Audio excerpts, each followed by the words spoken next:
Hey guys, hey, how are you? Welcome to the AskMidwestAnxiety Show. I'm here at the library. Gotta be really quiet. Shh. You guys, let's get the thumbnail. When this life gets a little tough, the people start to run. Well, don't you just walk away? You guys are really gonna like episode 31. Here it goes. Hey, how are you guys? Well, here we are for episode 31 of the Ask Midwest Anxiety Show. Wow, it's been, this is the second day in a row. Here we are on January 3rd, 2018. It is a really, really cold day again in Kansas City. We're gonna remember these days coming up in maybe March or April or May, June, July. Go, wow, that was cold. We're gonna look back in January and so that was some cold times. It's really gonna make us appreciate those warmer times though. I apologize, guys. I mean, all the episodes I'm wanting to get out in the community and go to a park or, you know, just do some different things in the community to engage people in different ways, but it's just too doggone cold. It's too cold to be out there. So I'm on my way to a client session. It's a beautiful day to be a community-based therapist. You know what this show's all about. It's all about connecting with you, giving you some cognitive behavioral nuggets, resources, things that are going on in our world, in the social emotional stratosphere, you know, to inspire you to be awesome, to get the most out of life. And probably one of my favorite things, to talk about mental health all day, every day. Yeah, I tweeted out yesterday this idea about 2018 being the year that we talk about mental health all day, every day. And I am hoping that this show gives a great platform for that. So we're 31 episodes into the show. So hopefully you've caught maybe a minute or two or 5 or a whole show. Boy, episode 30 I just uploaded, and it's good. It's really good, but it's long, guys. It's long. I've got to get the show down. It's at 24 minutes right now, episode 30. I don't know.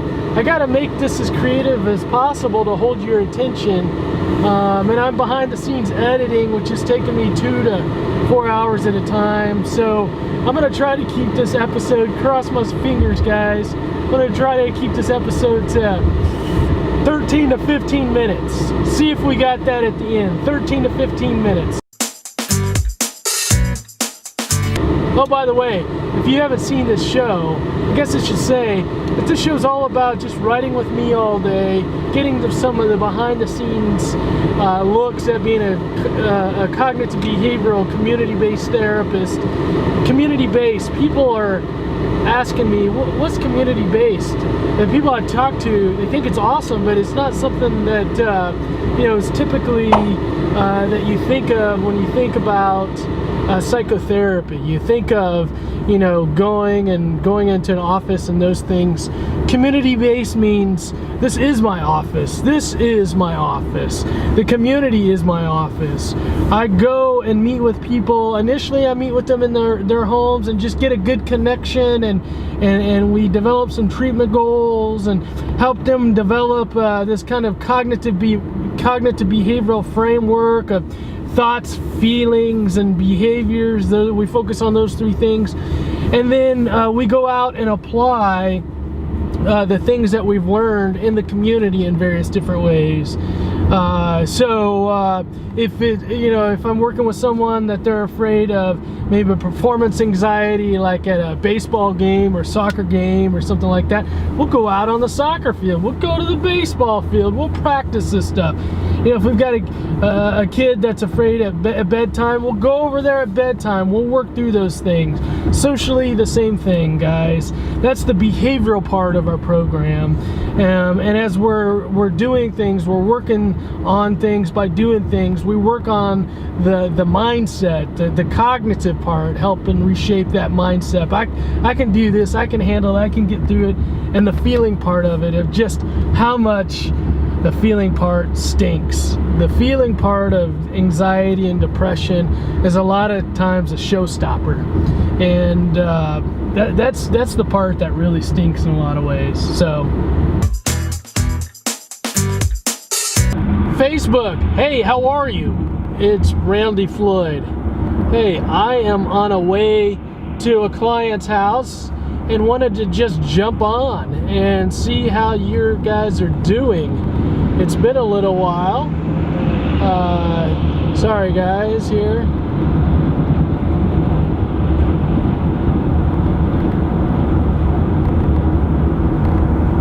Are you guys there? Okay, so I was having trouble with the connection for Facebook Live. Anyway, okay, Siri's telling me to stay in the middle lane here. Let's see if I can turn off Siri. Okay, here we are. Facebook. I want to talk a little bit about anxiety. You ever heard that word, anxiety? Wanted to talk about a couple things today that I've been focusing on with people. If we look at anxiety and we look at how it plays out from a cognitive behavioral perspective. So with cognitive behavioral therapy, you got thoughts. So what are you thinking?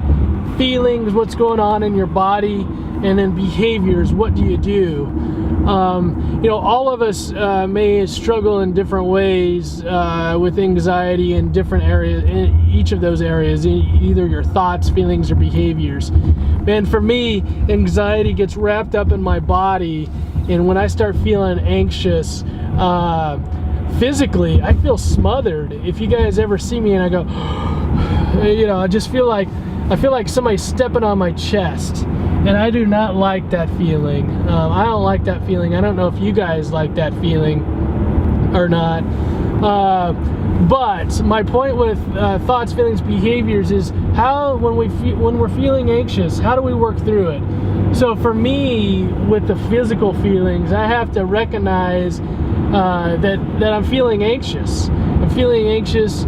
And while I would like to get rid of it, in general, and most of the time, sometimes when people are feeling anxious, the easiest way to get through whatever it is just to avoid the situation or to seek reassurance from someone. Am I going to be okay? Or whatever they're worried about, go to them and ask them a question, or those things. Or they might have someone do something for them through some accommodations.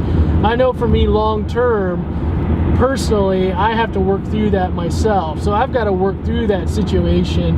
I've got to push through that feeling. I got to push through that feeling. So I've been talking a lot with people about pushing through anxiety, pushing through. Anxiety doesn't feel good. There are many different ways that someone can feel anxious, from feeling lightheaded to rapid heartbeat to breathing fast to holding your breath to numbness in your extremities to many different things. And those don't feel good, guys. And I think for the short term, we always look to get rid of them because it's just like, I can't stand it, I can't handle it, I just want that feeling to go away. So we look for that quick relief. The struggle is when we get that quick relief, we're not really working through it for the long term. The quick relief, it could be, drinking some water, calling someone on the phone because I'm feeling anxious. I want to face that anxiety and I want to push through it. I want to celebrate that anxiety. I've studied a lot of Reed Wilson's work. Reed Wilson talks about anxiety as the mental game, and you want to be uncomfortable and you want to be uncertain. And for me, pushing through that physical feeling, I telling myself, okay, let's go. I'm gonna push through this anxiety. The more I push through it, the better it'll be long term. And I try as much as possible, don't do any of that short-term reassurance or avoiding or accommodating myself. I want to fight through it, because I believe the more I fight through it now, the more long-term relief I'll have. And it's a struggle. Sometimes I'm better at it than others. So in saying that, I've been talking a lot with just people fighting through that anxiety, fighting through, and when you're fighting through, know that it's going to be uncomfortable, but hopefully you're making long-term gains. The other thing is talking with people about is that a lot of times people have, when they become anxious, their thought patterns, there's a lot of content, there's a lot of what ifs, there's a lot of things going on in someone's head, a lot of just being flooded with thoughts, a lot of negative thinking, a lot of catastrophic thinking. And Reed Wilson would talk about that you don't want to go into that content. You don't want to, if you can think about diving underneath the water, you don't want to go down underneath that ocean. You want to stay on top. You don't want to go down all those bunny trails, all those rabbit trails of all the what ifs, because that gets you into a pattern of thinking where that just leads to more and more anxiety. So I've been talking a lot with people about is don't go into the content. Don't start thinking about it. If you do, one thing I've had people doing is delaying their ways that they think about the content. So write it down on something and then schedule a time later in your day that you're going to think about it, and choose later in the day if you're going to think about it or not. You have an option not to worry about it, to think about it later in your day. You can give yourself that choice. So with that, but also with being uncertain, know that in your world that you don't have to have everything certain. While we want to have certainty because it makes us feel better, feeling uncertain means that I can handle whatever happens. I can handle.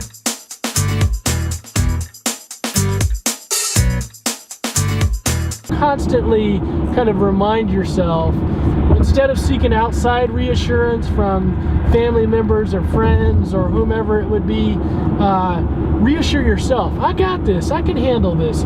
So with your thoughts, I got this, I can handle this. This is the anxiety talking. This is the anxiety talking. I'm not going to give in to the anxiety. Let's go, let's go, let's go. Then I got those physical feelings. Those physical feelings, I'm starting to feel anxious. I'm pushing through. Let's go, let's go, let's go. And then behaviorally, I'm not closed off. I'm with anxiety, it'll make you want to just kind of stop and avoid and not go on with your day, maybe stay in bed, those kind of things. And I'm getting out. Let's do it. Come on. I'm driving. Now, with what I'm talking about, you have to know yourself, right? You have to know yourself and know how much you can tolerate. You always want to be pushing yourself just enough. The goal is never to have a panic attack, and feel overwhelmed. If you do have a panic attack, then know that you can handle it, that you can overcome it, right?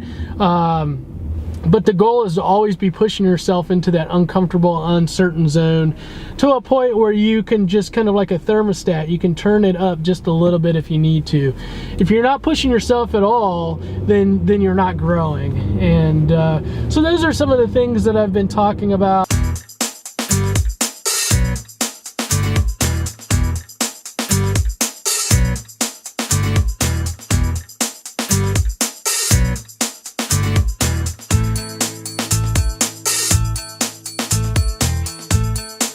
Yeah, so I've just got about 5 minutes before a client session. I thought I would pull off to the side of the road here, and I love engaging people and just providing resources on social media, Twitter and Facebook and Instagram and YouTube. And so I'm just gonna make several posts here before a client session.